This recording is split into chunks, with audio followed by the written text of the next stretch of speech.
नमस्कार, जोहार।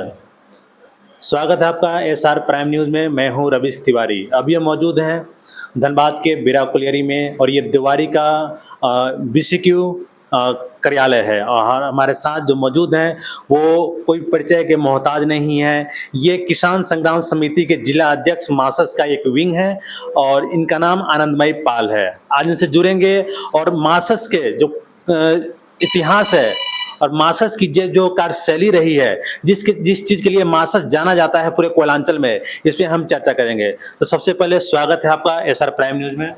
धन्यवाद। एसआर प्राइम न्यूज़ को मैं अपना ओर से, अपने संगठन की ओर से, बिहार कोलियरी कामगार यूनियन किसान संग्राम समिति की ओर से ढेर सारा बधाई देते हैं। मासस इतना पुराना पार्टी है, आज क्या कारण है कि मासस जो है माले के साथ विलय कर रहा है? देखिए, विलय ठीक उस सेंस में नहीं, जिस सेंस में ये जा रहा है या परोसा जा रहा है विलय की बात, वैसी कोई बात नहीं है। इसमें एक बहुत ब्रॉडर मीनिंग है, इसका बहुत बड़ा सेंस है, इसको समझना पड़ेगा। क्योंकि राय साहब बहुत ही विद्वान हमारे लीडर थे और उनके द्वारा पार्टी नहीं बनाया गया था, उनके द्वारा मार्क्सिस्ट कोऑर्डिनेशन कमेटी यानी मार्क्सवादियों का एक समन्वय, विचारधारा के लोगों का एक कमेटी बनाया गया था, वो पार्टी नहीं था। राय साहब का ये कहना था कि बहुत सारे पार्टियां हैं कम्युनिस्ट पार्टी देश में, तो और पार्टी बनाने से क्या फायदा। यानी उनका कहने का मतलब था निश्चित रूप से इनडायरेक्टली कि आज नहीं तो कल कहीं ना कहीं तमाम वामपंथी देश का जो एक विकल्प के रूप में, कम्युनिस्ट विकल्प के रूप में, समाजवाद के लिए एक विकल्प के रूप में ये तैयार होगा। और हम लोग आज चाहते हैं सिर्फ माले और मासस ही नहीं, हमारा ये इच्छा है, हम वामपंथियों का, चूंकि हम लोग राय साहब के नेतृत्व में हम लोग मार्क्सवादी दर्शन को सीखे हैं, जाने हैं, पढ़े हैं और आज 50 साल में यहाँ तक पहुंचे हैं। तो हम लोग भी चाहते हैं कि इस देश में सीपीआई, सीपीएम, माले एक प्लेटफॉर्म पर एक नाम से आवे तो इस देश का विकल्प बन सकता है। इस देश में जो आज संकट है, जो क्राइसिस है, रोजगार का, शोषण का, दमन का, ये धार्मिक जो कट्टरता फैलाया जा रहा है विशेष एक समुदाय के प्रति, तमाम जो हमारे संविधान के अंदर में जो नियम कायदे हैं उसको धज्जी उड़ाते हुए जो आज चल रहा है, जिस तरह का मशीनीकरण, ठेकेदारीकरण, एमडीओ, रेवेन्यू शेयरिंग, बेरोजगारी, ये तमाम चीजों से निजात पाने का एक ही रास्ता है, वो है समाजवाद।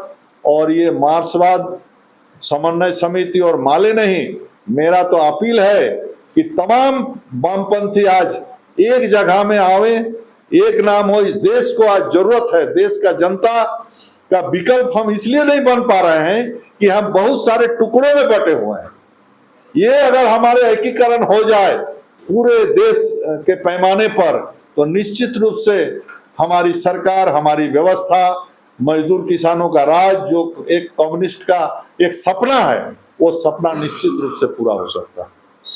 उसी कड़ी में आपको ये नहीं लग रहा है कि जो कॉमरेड ए.के. राय की जो विचारधारा थी, आज के जो कॉमरेड नेता है उस विचारधारा से भटक गए हैं, जिसके कारण मासस का ग्राफ लगातार गिरते जा रहा है और इस नतीजा पे पहुंच गया है?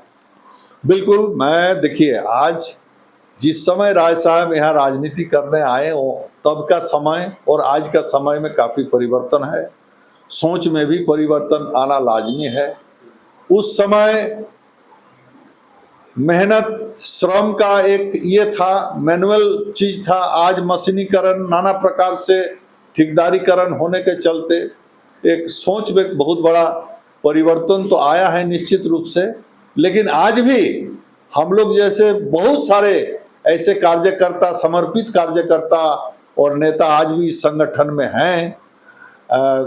ऐसा बात नहीं है कि नहीं है, इसमें कुछ ये हो सकता है अपवाद, लेकिन आज भी ऐसे बहुत सारे लोग जो पूरा अपना जीवन मार्क्सवादी विचारधारा में ही अंत कर दिए हैं। उसी विचार को लेके वो चलना चाहते हैं और उसी विचार को स्थापित करना चाहते हैं।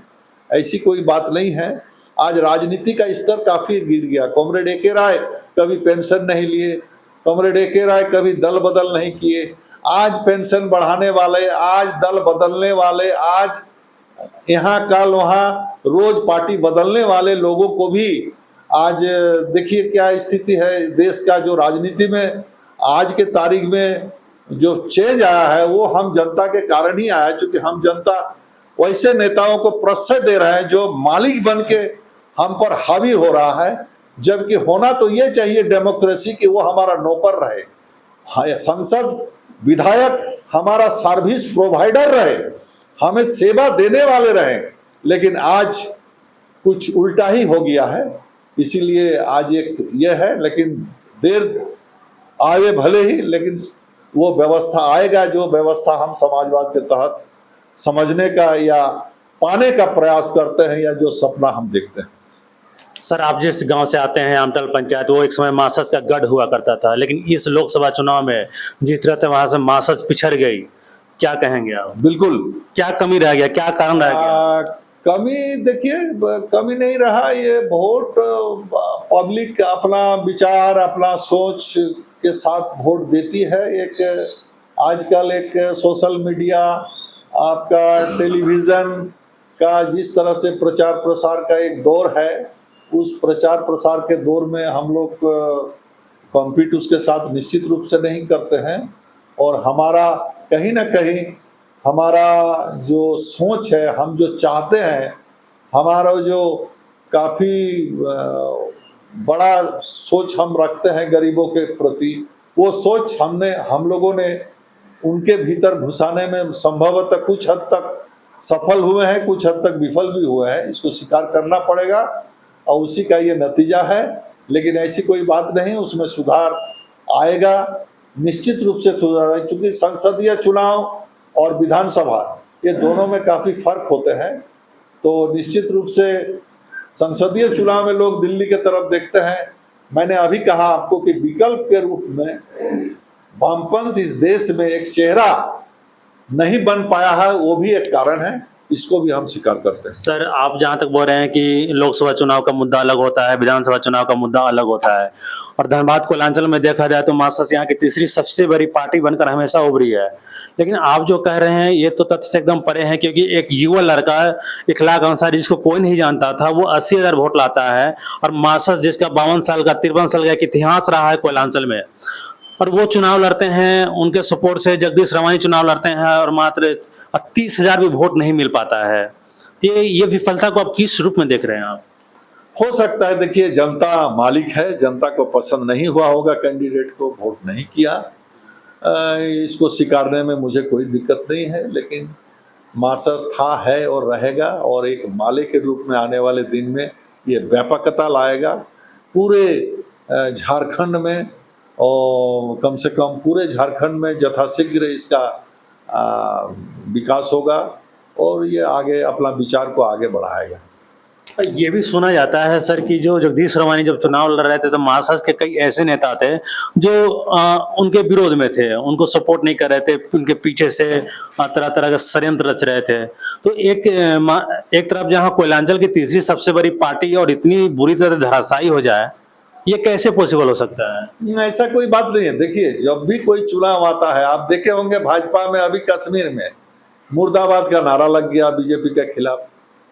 अभी बहुत जगह में, धनबाद में भी आप देखिएगा, अभी चुनाव आने के बाद वहाँ तो जूतम पैजार लाठी डंडा भी चलता है। हमारे इतना तो शालीनता है हमारे संगठन में कि कम से कम ये सब चीज़ मेरे यहाँ नहीं होता है। जिसको पसंद नहीं हुआ वो वोट नहीं करते हैं, वो शांत रहते हैं, या एक आध बयान वो अखबार में दे भी देते होंगे। में भी ऐसा होता है, यह होना भी चाहिए।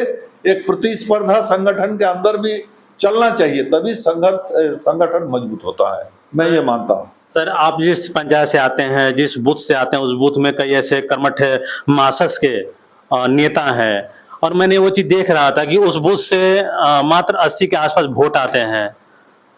जबकि इतने दर्जनों बड़े बड़े नेता हैं, आप भी उसमें शामिल है, तो कहीं ना कहीं ये क्षेत्र में चल रहा है कि जो बड़े नेता थे, जैसे कि आप किसान संग्राम समिति के जिला अध्यक्ष हैं, उन नेताओं ने अ, इस लोकसभा चुनाव में अपना जो है पाला झाड़ लिया, पीछे हट गए, इसमें कितनी सच्चाई है? नहीं नहीं, हम लोगों ने पीछे नहीं हटा, हम लोग रहा संगठन का। जो देखिए, संगठन में हमारा सर्वोपरि नेता आज की तारीख में AK राय के बाद आनंद महतो है, वो हमारा नेता है, सर्वमान्य नेता। उनका जो निर्णय हुआ उस निर्णय का साथ हम लोग था, रहा, आगे भी रहूंगा। और जहां तक वोट की बात है, मैंने फिर दोहराना चाहूंगा कि जनता अपना मालिक है, जनता को पूरा हक है वो किसको चुने किसको ना चुने। जनता सोची होगी कि अभी कोई विकल्प के रूप में संभवतः हम लोग नहीं हैं, तो मैं भी इस सोच के साथ उन्होंने अपना विकल्प चुना है। जनता का जो भी विचार है, जो भी मत है, वो सर्वोपरि है, उसको हम लोग भी स्वीकार और सम्मान करते हैं। सर, आपका एक पोस्ट हुआ था लोकसभा चुनाव से ठीक पहले कि आपने उसमें कहा था कि मेरे पास नोटा ही एक ऑप्शन है। जब आपके प्रत्याशी जगदीश रवानी जब मैदान में थे, तो फिर इस तरह का पोस्ट करना, आप एक सीनियर नेता के तौर पे जाने जाते हैं मासस में, तो जो युवा हैं, जो मासस में युवा जो शक्ति कर सकते हैं, फिर उन लोगों के ऊपर क्या प्रभाव पड़ेगा इस तरह का पोस्ट? मैं तो इसको खारिज करता हूं, क्योंकि शायद ये मैं कभी नहीं कर सकता हूं। अगर किया भी हूं तो निर्णय संसदीय चुनाव का निर्णय के बहुत पहले किया हूं, क्योंकि हम लोग को ऐसा नहीं लग रहा था कि कोई सूटेबल कैंडिडेट धनबाद की धरती पर है। हम लोग का नज़र से, जिस नज़रिया से हम लोग आकलन करते हैं या हम लोग अपना आकांक्षा रखते हैं, तो हो सकता है बहुत पहले किए होंगे, लेकिन मेरे को देखना होगा, मेरे को खोजना पड़ेगा क्या मैंने ऐसा किया हो क्या। नहीं, हम देखे थे, हम आपको बराबर फॉलो करते हैं, हम देखे थे। हमको अभी याद नहीं है, लेकिन ऐसा कर भी सकते हैं, मैं भी, मेरा भी करने का हक है। जब नोटा है प्रावधान में, तो क्या हो तो देखना पड़ेगा। आप BCQ के बहुत बड़े नेता के तौर पे आप जाने जाते हैं, क्षेत्र में काफी आपका नाम है, बगल में आमटाल पंचायत है जहां के आप रहने वाले हैं। CSR एक फंड आता है BCCL में, इस CSR फंड से एक नियम है कि 4 से 5 किलोमीटर के दायरे में जितने भी गांव आते हैं, बिजली, पानी, शिक्षा, सड़क, स्वास्थ्य, कई तरह के जो है सुविधा बहाल करना है। आधे किलोमीटर की दूरी पे यहाँ पे आमटाल पंचायत है, इन सारी सुविधा कहीं देखने को नहीं मिला। आप BCQ के बड़े नेता है, इस तरफ कभी पहल क्यों नहीं किया गया? शायद आपको पता नहीं, आप लोग तो खैर अभी उम्र में भी काफी ये है। CSR का कंसेप्ट कॉमरेड AK राय ने चालू किया, जो आपको अभी भी पता चलेगा। आप चले जाए विदेश दा के इलाके में, टुंडी में, जहाँ AK राय साहब ने ही इसको एक तरह से आप कह सकते हैं कि इसका इनोवेशन किया कि CSR होना चाहिए। ये कॉमरेड AK राय जब सांसद हुआ करते थे, तो टुंडी में रोड, स्कूल बनवाए। इसमें आज जहाँ तक मेरा व्यक्तिगत प्रश्न है मेरे ऊपर, तो मैंने अपना जीवन काल में थोड़ा सा दूसरे पंचायत से बदनाम भी मेरे लिए हुआ कि दादा आपने गांव में बहुत ज़्यादा विकास करवा लिए, हम लोग के लिए कुछ नहीं किए। ऐसा बात नहीं है, हम सभी गांवों के लिए, वो चाहे ढोकरा हो, पलानी हो, हमारे इर्द गिर्द जो गाँव हो, उसमें भी हम लोगों ने विकास का ही किया। लेकिन जहाँ तक ये बात है कि 2012 में हम लोगों ने, जो देश का आज़ादी के बाद कांग्रेस का राज रहा होगा, जो भी रहा है, जो भी पार्टी का, उसी ने ध्यान नहीं दिया। बेड़ा से आमटाल का ब्लैक टॉप रोड हम लोगों ने बनाया। हम लोगों ने मैनेजमेंट से लड़कर अभी 70-80 लाख का एस्टीमेट अभी भिजवाए हैं। हम लोगों ने लिखा पढ़ी किया, और मैंने अपील किया कि विकास के सवाल पर कोई राजनीति नहीं। मैंने ये भी कहा कि चाहे हमारा MP हो, MLA हो, जो भी सांसद हो, विधायक हो, उनको भी इस मामले में आम जनता को मदद करना चाहिए। और पहला हमारा जो अभी जो फोकस है वो बेड़ा से आमटाल का रोड है। और हम लोगों ने जो फंड लिया, आपको पता नहीं होगा, आज जो स्कूल बिल्डिंग है, करोड़ों की बिल्डिंग बनी हुई है। अभी नया बिल्डिंग बना है आमटाल उच्च मध्य विद्यालय, उसका बाउंड्री वॉल CSR से है, उसका गेट CSR से है, बड़ा तालाब में CSR से काम हुआ है, आपका एक कोलबोट मैदान बना, एक कम्युनिटी हॉल बना, तालाब का घाट बना, ऐसे दर्जनों काम है जो आमटाल पंचायत में CSR के तहत हम लोगों ने लाया है। विवेकानंद क्लब में एक मंच बना है आपका चबूतरा टाइप, वो भी हम लोगों ने लिया। ऐसा नहीं है कि हम लोग नहीं लिया, फिलहाल हम लोग और प्रयास में है कि अधिक से अधिक फंड हम लोग लाएं और 7-8 किलोमीटर का पेरीफेरी में विकास का काम को हम लोग आगे बढ़ाएं। लेकिन वहाँ के प्रतिनिधियों को भी ये हो, आजकल दिक्कत होता है ना कि आज पंचायत राज आने के पश्चात क्योंकि मुखिया और अंचल का भी नो ऑब्जेक्शन देना पड़ता है। अभी CSR फंड से लाल बांध का जीर्णोद्धार हो गया, उसमें 90 लाख का फंड आया, वो आमटाल पंचायत में है, आप पता करिए। ऐसा नहीं है, हमारे अरूप चटर्जी इसमें बहुत महत्वपूर्ण पहल किए, हम लोगों ने भी उनको साथ दिया। प्रहलाद महतो हमारे सीनियर लीडर है, वो भी हमारे साथ दिया। तो इस तरह से लाल बांध अभी ऑन वे है, काम चल रहा है। आप जाके कभी भी देखिए, वहाँ भी एक इंटरव्यू आप लीजिए, लोगों से पूछिए। तो ऐसा नहीं है, हम लोग को जहाँ तक संभव है हम लोग अपना यूनियन प्लेटफॉर्म से गाँव में अधिक से अधिक हम लोग विकास का रोशनी को ले जाने का कोशिश किए हैं और ले गए हैं। ऐसा नहीं है कि नहीं ले गए, काफ़ी हद तक ले गए हैं। बहुत सारे काम हम लोगों ने करा पाया है। जब से झारखंड अलग हुआ, वो AK राय हो, कॉमरेड या आनंद महतो हो, ये कभी चुनाव जीत नहीं पाए। इसमें क्या कमी रह गई? आखिर ऐसा क्यों ऐसा हुआ? बिल्कुल 2000 के बाद हम लोग शोषण मुक्त झारखंड का सोच देने वाले उस लड़ाई को शिबू सोरेन, विनोद बाबू और AK राय ने मिल करके जो एक झारखंड का सोच अपनाए थे, वो झारखंड तो नहीं मिला। राय साहब का शोषण मुक्त झारखंड की परिकल्पना और सपना लिए थे, लेकिन वो इस झारखंड राज्य अलग होने के बाद ये बात सही है कि एक बार भी हम लोग संसदीय चुनाव में नहीं जीत पाए, तो और विधानसभा में भी हम लोग नहीं आए।